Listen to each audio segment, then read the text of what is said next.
Why are condo fees so high, and are they worth it? Before we get into why condo fees are so high, let me start by saying this. Condo fees are not just money that you're throwing away every month. They do serve a purpose, but some people will tell you otherwise, practically telling you that condo fees are evil and all condo fees are bad and a complete waste of money. The thing about condo fees is they're there every single month, sucking the life out of you. Oh, we got an outfit change. Just kidding, it's a different day. Getting back to it, you can't compare a condo to a single family home. In a single family home, you are responsible for all of the expenses, including replacing roofs, redoing siding, any problems that you have with the foundation. When you buy a condo, you aren't responsible for those things typically. In a single family home, you're also 100% responsible for maintaining the yard and doing all of the snow removal. Whereas in a condo, that's done for you. And the money that you save by buying a single family home instead of a condo might still be needed, in part for these large major expenses that come up. And it is inevitable that some of them will come up the longer that you're a homeowner. And some people don't plan for these expenses and end up in trouble if something goes wrong with their roof or their hot water tank blows up. And for others, this is the perfect scenario because they have equity available that they could either refinance to use or they've got other resources. For some people, owning a single family home is the perfect scenario because they want to have complete control and complete responsibility for everything.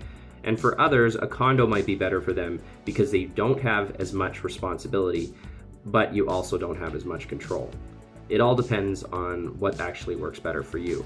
Ultimately, whether you buy a condo or a single family home is more of a lifestyle choice than it is about whether or not condo fees are good or bad. Now let's talk about what could cause some condo fees to be so high, while in other buildings or complexes, they seem a lot more reasonable. Every condo board is different, and some are more conservative, where they have higher condo fees, reserve fund contributions, etc., so that they have the money for any big major capital expenses that come up. Condo boards that are run like this are much more likely to adopt the reserve fund plan that is suggested by the engineers who do the reserve fund studies. All condos are required to do a reserve fund study every 5 years, and you need an engineering firm to complete these studies. And they almost always say that you need higher condo fees and bigger contributions to the reserve fund. This is to ensure that the condo board can incur all of the major capital expenses that the engineers see the condo needing over the next 25 years. Other condo boards prefer to keep condo fees low.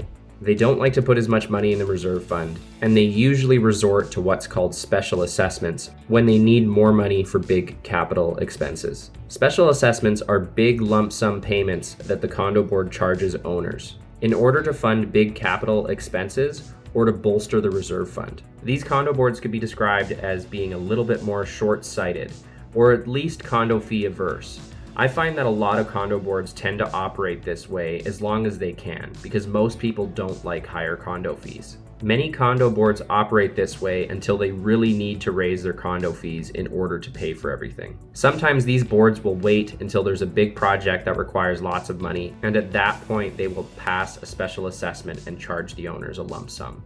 Boards that operate this way are way less likely to take the suggestions given by the engineers in the reserve fund plan. Condo fees are also usually a function of the age of the condo or development as well. So condo fees do go up over time. As buildings get older, they do begin to deteriorate and will eventually require big capital expenses when these components need to be repaired or replaced. So it's very common to see a new condo development with very low condo fees and older condo developments with much higher condo fees. In my experience, most condo owners and therefore condo boards prefer to keep condo fees low, and they often only will raise condo fees after it would be foolish not to.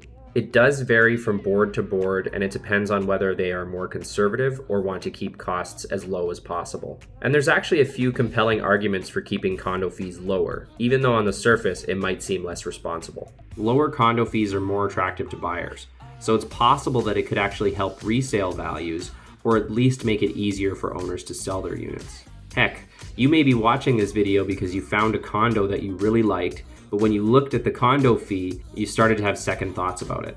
Or maybe you completely changed your mind about buying in that development. This could also affect a buyer's ability to purchase the condo in the first place, because most lenders attribute 50% of the condo fee towards the buyer's debt service ratios. And so this can directly reduce the buyer's purchasing power. So having higher condo fees actually starts to reduce the purchasing power of buyers who are purchasing at or near the top of their limit. Even though pretty much everybody hates special assessments just as much, if not more, than they hate condo fees, some owners may prefer special assessments if they are in a good financial position, or they're able to refinance their condo and pay for the special assessment that way. Others can swing a monthly amount that's worked into their condo fee a little bit easier than a big lump sum. But again, this comes down to preference and financial situation. There's also cases of special assessments knocking owners out that aren't able to pay them and then have to sell their unit just to be able to pay for the special assessment.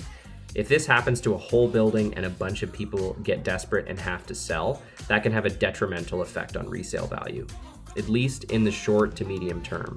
The building will usually recover eventually, but it goes through a painful period. These sorts of mega special assessments tend to be more common in high-rise buildings from my experience, because these buildings have very expensive components, and if something goes wrong with them, it can be a very costly repair or replacement. Condo fees also tend to be higher for high-rise developments in general as well, also because of all these complex building systems that are expensive to maintain and repair and replace. I hope this video has given you some insight into why condo fees might be so high in the building that you're looking at, or maybe you're trying to understand why they're so high in general. But anyways, I hope it's been helpful to you.